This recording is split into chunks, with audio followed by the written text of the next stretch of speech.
Hey, hey, hey, and welcome to the Healing Lifestyle Podcast. I am your host, Shanda Domango Brown, ancestral medium and movement healer. And in this podcast, we are bringing you everything healing while navigating motherhood, entrepreneurship, and just day to day life. And so today I'm super excited. Because I have someone who is a part of my mom tribe, someone who is a part of my intimate circle, the wonderful, the amazing Julie Lake. She is a actress, singer. I'm gonna throw in dancer because, but also a beautiful writer and just a beautiful person. And so Julie has been releasing some of her writing through Substack, and as her friend, it's been really awesome to see her release. She's releasing like gut wrenching, like deep things that have happened to her over her lifetime, and just really vulnerably and fully and wholly and authentically sharing it with her community and leaving it out there for the world to engage with. And I was like, girl, how are you doing that? How is this happening? Thinking, I'm like, oh my gosh, I wonder how this is impacting like her other relationships as people read it. But also like, what is she feeling like as she goes through that and releases it and shares it, So one of the things I think of when we are on our healing journey, the best thing we can do is share our experiences and our lessons and our insights with other people. So we all know that we're not alone while we're on this journey. And we all know like, there are some, for lack of better terms, there are some shitty times that happens, but they're wrapped in so much wisdom and they're wrapped in so much love and give us an opportunity to kind of see deeper into ourselves and to go back and have to love on those past versions of us, even as we evolve where we are in our lives. And so I wanted to bring Julie on to like talk about that today. So, hey, just say hey and introduce yourself. Hello, I'm here. I am Julie Lake. Yeah. It's funny because before we started this, you were saying like, you were telling me like, I love to read these, but it's like, I'm learning all these things about your life that like, I didn't know about you. And I was like, yeah, like nobody knows them about me. Cause like, I realize I'm like super duper secretive. And like, even in my deepest friendships, like in some ways, like I don't allow myself to be vulnerable and be like, hey, this happened to me. So I think everybody is surprised. So it is kind of this new journey for me to be like revealing like who I am and just stepping fully into like owning it, and like, this was my past. Like, this is not like who I am now, but this is part of my experience, and being able to look back and see things with more like wisdom and more clarity than when I was kind of in the turmoil of the experience. That has been very healing for me, both in just being empowered enough to share it and to like kind of relive it and re-experience it with like new eyes. That's what my first question, because I was like, when did you realize or make the decision that you wanted to, like, you voluntarily, right? Like, because I feel like that's healing. Like, you voluntarily decide to face your past in order to gain this sense of like peace and inner understanding. Like, was there a turning point for you? Was there a certain moment? Like, what was that like for you? Like, honestly, this happened it almost seemed randomly, but like now I just feel like the universe is like inviting me to things, and like I'm just kind of being like, okay, yes, fine, let's just do this. Let's just see where this goes. But what happened was a couple of my like friends from high school wanted to start a Substack, and they reached out to me and they're like, you want to do a Substack with us? It's going to be this women's empowerment Substack, and we're going to like do it together in the sisterhood. And I was just like, what's a Substack? Like, I was like, I have a baby. Like, what are you talking about? Like, I don't have time to do this. And then I kind of met up with them, and I was just so excited to just like be with my friends that I was like, you know what? Sure. Well, let's do this. And then like within a week of us agreeing to do this Substack together, like my two other friends had like a major falling out. Mm-hmm. Like the entire thing fell apart. Like, Oh, wow. except that I had already like started writing, because as soon as they said like, as soon as I said yes, I was like, oh shit, now I'm gonna have to write something. And I just like sat down and I just started writing, and I was just like writing. And then they were falling apart and I was still writing and I was still writing.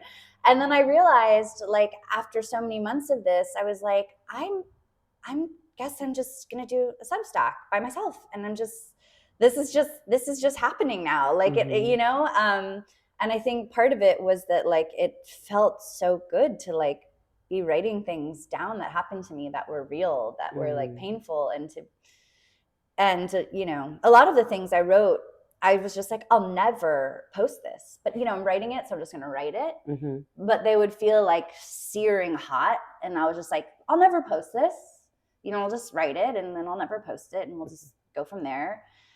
But then like over time, the heat of the piece, as I kind of got used to it, would sort of simmer down, and I started to kind of just become braver and braver, to the point where I was like, I can do this, like I can share this. And so kind of like step by step, I've just fucking closed my eyes and hit post and just like whatever happens, but here we go, world. Oh, I love that. So I had like extra questions pop in my head, like while you were saying it. I was like, oh my gosh. So do you feel like it gave you this like release double, like release of like finally getting it out of your heart or like out of your body? Like how did it feel? Like did it feel healing as you were writing it, to have to like go back? Because you describe things like in detail and so beautifully at the same time. Like how was that for you, actually putting, like pen to paper or actually typing it up? So like some of the things, like they just, I don't know like how I could really remember them. I didn't know that I remembered them. I didn't know. It was like almost like once I started typing, like the universe was just sort of like flowing through me. And I would kind of sit there and I'd be like, God, this is horrible, but I'll just keep typing. And then I would like read back and be like, huh, what? Okay. I guess, but like what felt healing about it is that I think one of my biggest like wounds is kind of like this feeling of invalidation. Okay. And this goes so way back that like my perspective is invalid, my opinion is invalid, like having this, like I'm like super secretive, like I don't really say what I think or what I perceive. Like I feel like I've spent a lot of time just sort of like hiding who I am. And it's some sort of protective mechanism of survival. So to be able to like write what happened to me from my perspective and actually like put it into the universe for people to see, like I think that is healing for me, because I feel empowered. I'm like, I feel like I'm becoming more whole, like I'm owning it. Like I'm owning who I am. Like I'm owning myself, know? And I was also always too afraid to write, because like another thing is like, I always thought I was an idiot. Like, and I was a secret idiot. And like by writing, you're proving that you are an idiot, because it's like in your words on the page how stupid you are. Like, things like this. Like, absolutely. And I was like, well, I can't let people know what an idiot I am. And so I must never write anything. Like, that limiting belief. It was like, and then it was like, wait, when I actually started writing, I was like, wait, am I like not an idiot? Like, wait, I might be good at this. Okay. Am I like good at this? And then people read it and be like, wow, you're a really good writer. And I was like, what? I mean, these are simple text messages from friends, but like I felt this feeling of like utter shock and like surprise and like power in this way, where I just felt like, whoa, like I have so many self-limiting beliefs. Like like all these things that I felt about myself are like false, and like, so that has been very healing as well too. Oh, I love that. It makes me think about I mean, listen, Linda, I am no professional writer, but I feel like that's how I feel when I journal.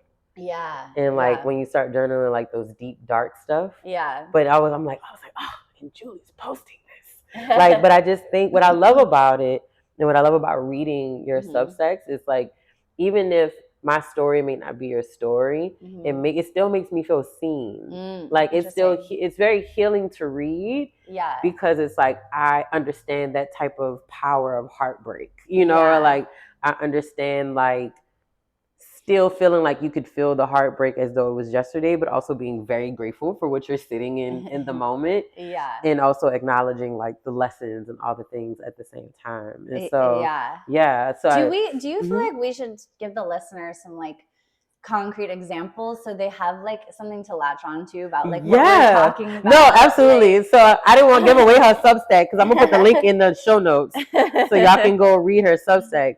But yeah, so you want to tell them just like the basics? I can tell you like some of the things that I've written about. Like it started more motherhood things. Like Shanda and I are friends because we have kids the same age. Yeah, and, like, we have a 4-year-old boy, but like I have a 4-year-old boy and I have a little baby, and so I started writing more about like motherhood stuff, you know, and then it kind of went into an experience I had acting in New York, kind of having a bit of a mental breakdown where I like had insomnia for so long that like I kind of lost my mind and I had to take myself to the hospital. And meanwhile, I was in an off-Broadway play with a lot of pressure and it was crazy.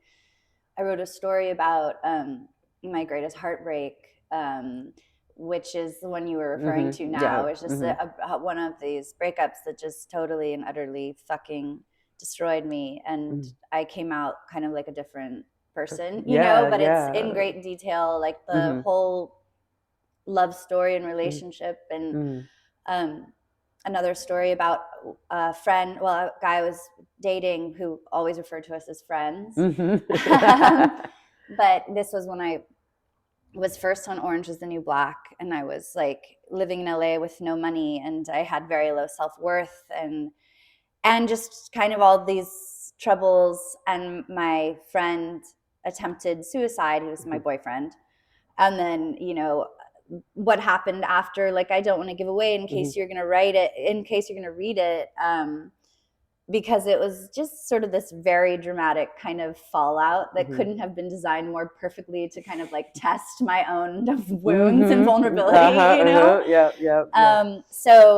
So yeah, like those are some of the pieces I've written in case people are interested. Yeah, and so I say that to say because as we go on our healing journey, the wounds that we have to face are wounds that show up like that. The experiences that are that trigger the wounds, right? So the experiences like the heartbreak that make us question our existence, you know, and our self-worth, or the motherhood that makes us feel so lost and turned upside down that it brings up all of these other things like, am I enough? What did I get myself into? Like, who am I now? Exactly. Like, am I still a person? Yeah. Or like, is this my life now? Yeah.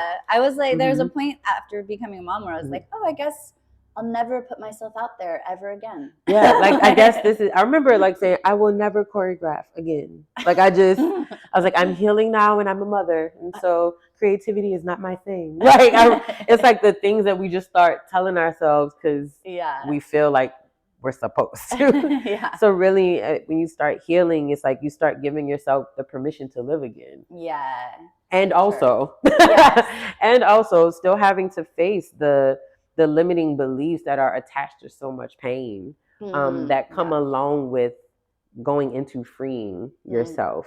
So, what I wanted to know, this is like a very personal, this is my question.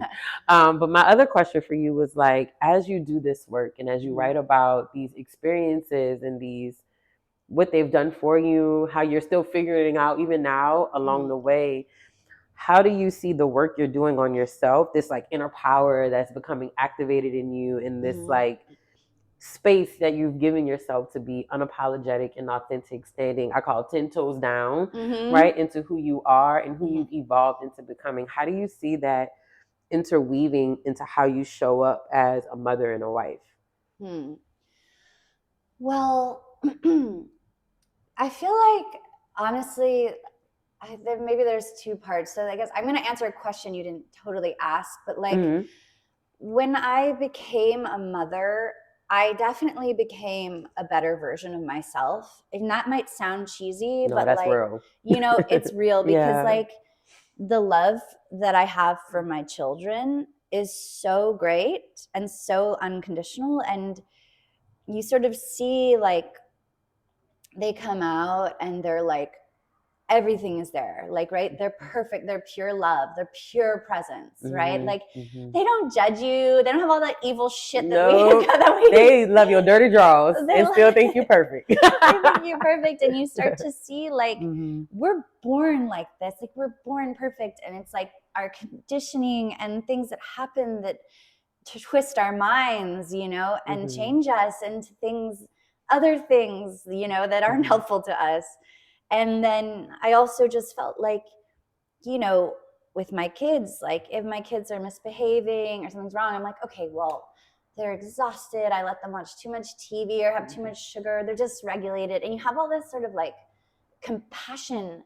And then I felt like once I had that for my kids, like that really started to expand outward, where I was like, everybody is this baby, and like people, I felt like I just stopped like judging people so harshly. I was like, I can see now like that you're going through something, like this is not about me, in ways where before I'd be like, what a bitch, like what's her problem, why does she hate me, or whatever the thing is, so but also like I felt when my kids were born, like I was so insanely in love with my children, and I didn't even know if I wanted to be a mom, but that I felt a little like I had buried myself in motherhood and like didn't really have an identity like outside of motherhood anymore, because I had been, an actress on a TV show, and I had done like so much, and so I felt a bit invisible. And I think that at a certain point, I started to feel lost in a way that wasn't helpful to my kids. Like I was like, I need more time, and I need more help, and I need to be able to like be a person again. And so now that I've kind of taken that for myself, and I've like started creating again and started putting myself out there, I feel more whole in a way that I can show my kids like, hey, like the world doesn't revolve around you. Like mommy also is a person with aspirations and dreams, and like I'm being very brave, and I'm like doing them, and so I just feel like things are just sort of coming together now, and motherhood has only just it's fucking hard, and like sometimes I want to lose my mind, but like I just, it's like the deepest love that I've ever felt. I tell people all the time, my boys are my catalyst to my healing. Yes. Like so much. They were the catalyst. I just remember being like getting pregnant and then having the audacity to realize it was twins. And I just, with both of my parents being deceased, I was just like, oh shit, like what am I going to do? Like, and then I thought about the things that at that time I described them as like, oh, what about all this stuff I don't like about myself, or all these like things that people tell me is wrong with me, and like I don't want to, you start thinking about all the things you don't want to be to them, or put on them, or make them feel like they're emotionally responsible for. And because of them, it was when I was like, I need to go figure this out. I didn't realize what path I was going down, the rabbit hole. But I always say that's one thing I'm always grateful to my boys for, of like really being that catalyst, because they truly like, I'm at a point now where I feel like I'm pretty amazing, and I feel like I can feel so confident and say that so truly because of I look at myself through their eyes. And so like the way I want to show up is the way that I know they know that I can show up. I like so many things that you just said totally hit home. I feel the exact same way. One thing I'll add is that in some ways when you're like, okay, I don't want to do whatever this is, and I don't want to pass this on, this thing, right? Like in some ways I've overcompensated. Absolutely. Absolutely. And like there are also times where I find myself being like, okay, like let's back it up a little bit. a little bit. It's Like, okay. it's okay. Like, so, but yeah, Absolutely. It's like, okay, you're doing the most. They're going to be fine. Just like, take it back a notch. Exactly. Everyth's okay. The kids are okay. They'll be fine. Yeah, they'll be fine. You're doing great. You'll be okay. Exactly. Oh, I love it. So did you have, when it came to like, I want to go back to like sharing your story. Did you have a formal, like, well, you kind of answered that already. Like, I was thinking if you had a formal decision-making process, but you said it happened like super organically, the way you just chose and decided. And I think for me, what I really hope everyone listening sees, like the way you get to your healing happens all kinds of ways. Like it's however it's meant for you. Yeah. Like I personally believe like we write these plans out, you know, in the spirit realm with our spirit team and ancestors and guides, and then we hope and pray that it works when we get down to earth, you know. Yeah.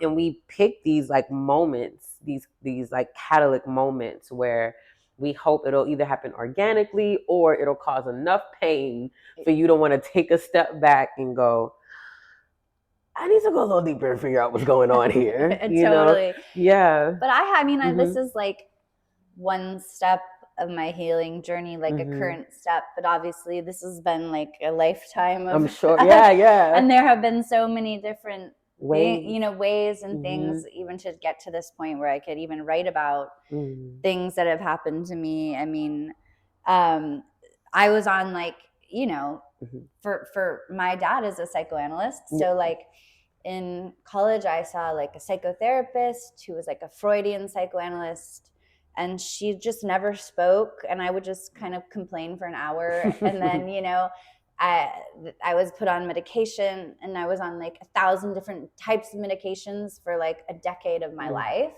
you know, and I was like so lost and so up and down. I couldn't regulate. And I'm not saying that medication is bad, because I know medication has saved so many people's lives, and there are people who definitely need it. Absolutely, yeah. But I think for me, I was like a little bit gaslit, like, you're crazy, like, here's your medication, oh, this medication is not working, you need other medication, you need more medication or less medication or a different medication. This went on for a decade. And then when I finally got off all my medication and I could like figure out like, okay, this is my baseline, you know, like what can we do with this that's just me, right? Like then a lot of my really initial deep healing was just purely physical. You know, it was like, okay, if I exercise, if I eat well, if I sleep, like if I like sit and meditate and try not to like get too worked up, like certain things like that. And I'm suddenly like, wow, I'm like really like totally functional. Like what's going on? Like I don't have to work so hard to be happy, because like my body is sort of doing it for me now, you know? And like, so that was like a one phase of healing. And then of course, like there were so many more and like stages, so many layers, but it's just like, this is where you are, the next layer now, you know? Yeah, I love it. Because it is cycles, you know, you go through, that's one of the things I'm personally learning is like, your healing, there are moments where your healing can feel like a high, like you feel like a whole new person, you feel unstoppable, like you can take over the world. And then there are like other parts of your healing that feel heavy and they feel dark, and those times are necessary. You know, there's the times where you're like, I'm taking care of my body, I am eating right, I'm unstoppable, what, and then there's like other times where you're like, I just want to go lay next to a tree, because what is life? And all of that, like, all of that is necessary. Like, all of that gives us the clarity to get us to whatever the next thing is, or the next step, or the next phase, or I'm even like here, like, or the next ascension, you know, to where you are. It's just like I like being motivated by nature. That's my new thing too. And just I'm like observing trees and leaves and the way like they work harmoniously with bugs and flowers and plants. Like every single body is doing their part, minding their business, right? Doing their thing, working together, but also allowing their stages of life to go in cycles. Especially when you look at trees and flowers, like death and rebirth and pollination and spreading your seeds, and then death and then rebirth and like, you know, the whole thing. And even like just like my menstrual cycle. It's Yeah, like exactly. every month, it's like now that I'm really attuned to my body and like I know my cycle, like I know that there's going to be part of the month where I feel really good and I'm really empowered and I'm really happy and I have a lot of energy. And there's a part where I'm going to have more of a struggle, right? Like, and I'm going to have lower energy and I'm going to be a little more soulful and a little more emotional. And like, I've sort of learned how to channel those, like closer to my period. Like I usually like am able to write a lot of music, you know, but like when I'm like ovulating, which is always like the new moon for me, I'm better at like writing like essays and like getting, you know, getting shit done, you know, and like, and so I'm sort of learning how to work with my nature and my emotions rather than just being like, why am I in a bad mood? Like, what the fuck is wrong with me? You know, it's like, instead of beating myself up over things. Yeah. And I think it shows like when you're on your healing journey, it allows for you to get into your body, and through that you connect more to yourself, like spiritually and emotionally. And then you give yourself grace as you start to accept that you do have cycles. And accept that your needs change, your creativity changes, your wants and desires change, and it's okay. You don't always have to be on, you don't always have to be showing up, you know, the same way. It's not linear. It really is cyclical. Yes. And that's okay. That's okay. Yeah, I know. I used to feel like, oh, if I have a bad day, that means all this work I did is nothing. No, we always have bad days. Yeah. It's always cyclical. It's like you just have to kind of accept what's coming when it's coming. Yeah, accept and what I've learned is like accept when you're on what feels like a low. There's something in there for you. There's some type of depth. There's some type of lesson. There's something that's being pulled up, something being unrooted down inside of you that wants to come out and spring forward when it's time. But it's about knowing your cycle so you're okay and not afraid to go within when that's where you are, you know, on your cycle. Yes. So true. If y'all can't tell, this is what we talk about when we go to dinner.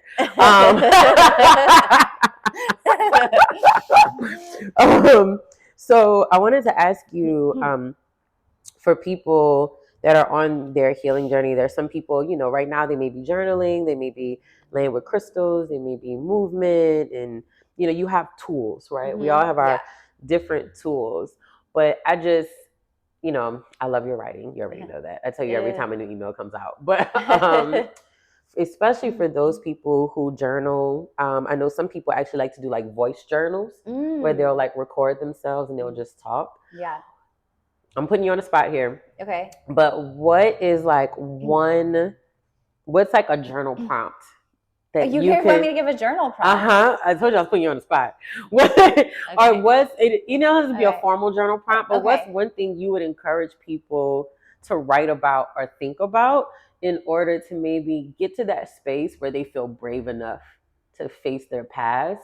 Oh, to face their past. To gain wisdom and lessons, like what you're doing right now with where you are on your journey.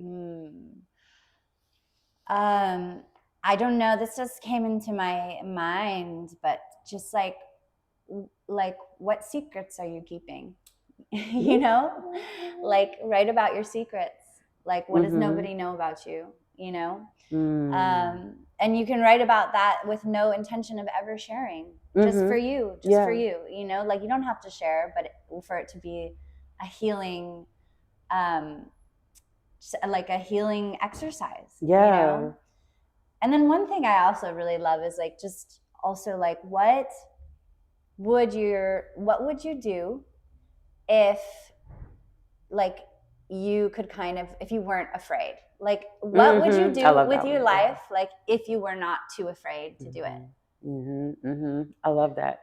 That was actually one of the first ones that before, you know, I was doing ancestral healing and I was healing with my crystals and working with my herbs. And then when I got to a place in my healing journey where I realized I'm not going to feel none of this stuff that I'm doing if I don't change my mindset. And so I started doing a lot of like neuro-linguistic like healing programs. And that was one of the first journal prompts. And the program that I took was like, what would your life look like if you didn't have any limiting beliefs, if you truly felt like you could do anything you put your mind to, if you didn't have to worry about how people was going to take it, if you didn't have to worry about who you was going to piss off in the process, if who was going to have a problem with it, if you could just give this blank slate and go do whatever you want, like how would your life look? And I remember being like, oh my God, what? Yeah. And even when you think about it, I feel like you can feel this sense of like freedom start to like activate within you when you go to write that. So I love that. I just had sort of like a recent thing happen to me where like I've been writing music for a year now, secretly, like in my house at night, you know, in the dark. And I was like, I will literally never, ever play music for anyone ever. I will play alone in my house forever. And like that just seemed like that was what was going to happen. And then like a friend was like, I'm doing a songwriter showcase. Will you do it? And I was like, no, that's insane. Like, absolutely not. Like, I don't even know if I could play a chord in front of other people without fucking up. And then I was suddenly like, this is the fucking universe again. It's always fucking with me, making me do shit I don't want to do. So like 24 hours later, I was like, yes, I'll do it. And suddenly I feel this empowerment. Like, wait, okay, I believed I would never show my music. I believed I would never perform. And because like I'm choosing to just try to be brave, like this is happening, and maybe I'll mess up every chord and maybe it'll be a total failure, but maybe it'll lead to other beautiful things, and you never know. So like, just, I don't know. Yeah. Well, you know, I get that with dance. Like I was like, I'm a healer now. I don't dance anymore. And then every corner I turned, it was like, hey, do you want to like teach this dance thing? Or do you? And I'm like, what is happening? Fine. 5, 6, 7, 8.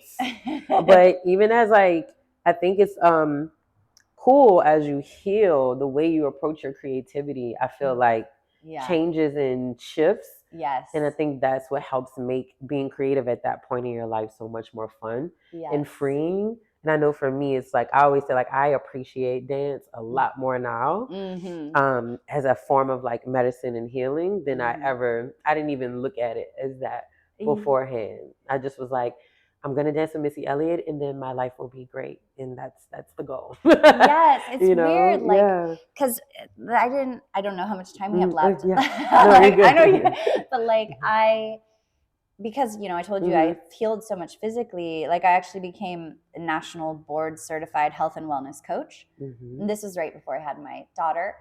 And but like all the clients that I had, they would start with like physical things, and eventually they wanted to just do creative things. And then I was like, I started to realize like our wellness is so tied to our creativity. Yes. And these might just be the people who are flocking to me because I am a creative, and that's who maybe I was attracting. But like, I just really think that there's something to that. Like, absolutely. You know, like wellness and creativity. And like, I actually want to delve more deeply into like creativity coaching and wellness coaching and kind of get that going for myself as well too. Like that's sort of an exciting new adventure. I love that. Yeah. I love that because that's all the sacral chakra. That's our womb space, right? That's where our creativity sits, but also in that same part of our body on a physical and energetic and emotional and spiritual level. Our creativity sits there and our emotions sit there too. Our joy sits there too. Our zest for life sits all there. So I think that's they are integrated. They are connected. Yes. So I think, and even what I'm learning on my own journey is like, as you allow yourself to be creative, even if you just try something that you ain't even think you was good at before, if you allow yourself to any type of space of creativity, even if it's just a coloring book, there is something that allows for you to come alive about that. And I had just said I was going to do an episode about that because yesterday I literally decided like, I'm not going to work today. I'm going to go up to my friend's house in Folsom and I'm just going to like go to her ranch. And she was like, we going to make soap. And I was like, work, let's go. Sounds amazing. And we just like, we made soap. We didn't know what we was doing. I remember feeling this struggle to let myself relax into that moment. Like really be like, oh, I should be doing something productive, or I need to set my intention for making this soap. Like, you know, I was like, and all I heard was Spirit was like, child, can you just have fun? Like, can we try that? Not everything has to have a point. Yeah, like sis, calm down. And once I like breathed into that, like we had so much fun, just like making soaps and playing with the dogs. And then when I realized by the time I made it home, I had felt like I drank 3 cups of coffee. Like I was so energized. I was like inspired. I was like ready to work. I cleaned the house. Like I was like, let's go. And then when I was journaling that night, I was like, oh my gosh. Like when you give yourself the space to be creative, it gives you the inspiration and the motivation to really live the other parts of your life in a really full way. It allows for you to really have fun. So I could totally see you doing something like that. And I'm also saying to say you're not crazy and that you're onto something. Like absolutely. But yeah, Absolutely. it's so true. Like you fill your cup in any way and suddenly like, yeah, you come alive and your whole life is more beautiful, you know? Yeah. But like, I love that. You're reminding me of when I was a little kid and I would make like potions with my friends outside. And like it was the most fun thing. And like I need to make some soap. Yes. I'm gonna do one at the studio, so don't worry. Okay. All right. Yes. All right, y'all, because now we about me. This is how we sound when we go out to eat and have book club. But Julie, thank you so much for joining me on this episode. I hope you guys got to get that journal prompt going, okay? And I hope that you can see that in the space of vulnerability and in the space of creativity, there is wellness and there is healing, and that it's okay to be creative and be vulnerable and know that there is freedom and inner peace and inner understanding on the other side of all of that. So thank y'all so much for listening. I'll put all the links to everything, Julie, okay, in the show notes so you can know how to stay connected with her, how to go read her Substack, and all the things. And until next time, keep going, keep healing. You got this, and love you.